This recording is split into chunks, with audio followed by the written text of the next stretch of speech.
Ipinagutos na ng hepe ng PNP ang mas malalim na pag-imbestiga sa pagkawala ng dalawang environmentalist na tumutulong sa mga naapektuhan ng reclamation sa Manila Bay. Yan ang tinutukan ni June Veneracion at Oscar Oida. Ilitaw sila Jonila at Jed!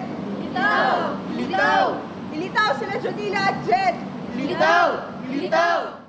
Yan ang ipinagsigawan ng grupong Anak Bayan.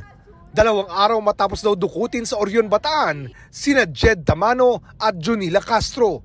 Mga miyembro sila ng non-government organization na umaalalay raw sa mga mangingisda at coastal communities na naapektuhan ng Manila Bay Coastal Reclamation Projects. Dati pa man po ay talagang may mga nagpupunta na po sa kanilang mga militar, sa bahay nila, mga pulis na nagtatanong. Sa ngayon ay iniimbestiga na ng Orion Police ang pagkawala ni Jed at Jonila, sabay panawagan sa mga may impormasyon na makipagtulungan sa kanila. Pakiusap po sana namin, hindi ito ang oras para magbatuhan po tayo ng sisi. Tutulungan po tayo dito para malocate natin, mahanap po natin yung 2 bata at masiguro na sila po ay secure.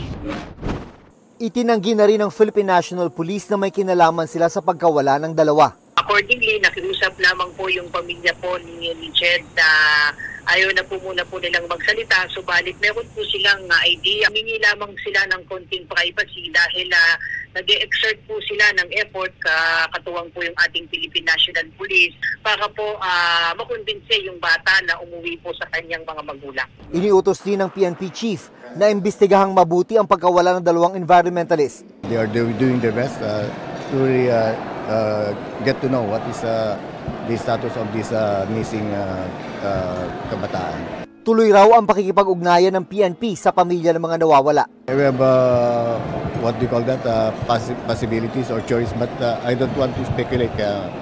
Siguro antayin na lang natin kung anong lalabas na resulta ng pag-imbestiga ng ating PNP.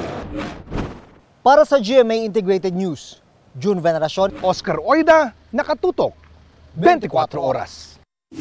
Mga kapuso, kasama nyo kami 24 oras. Mag-subscribe sa GMA Integrated News sa YouTube.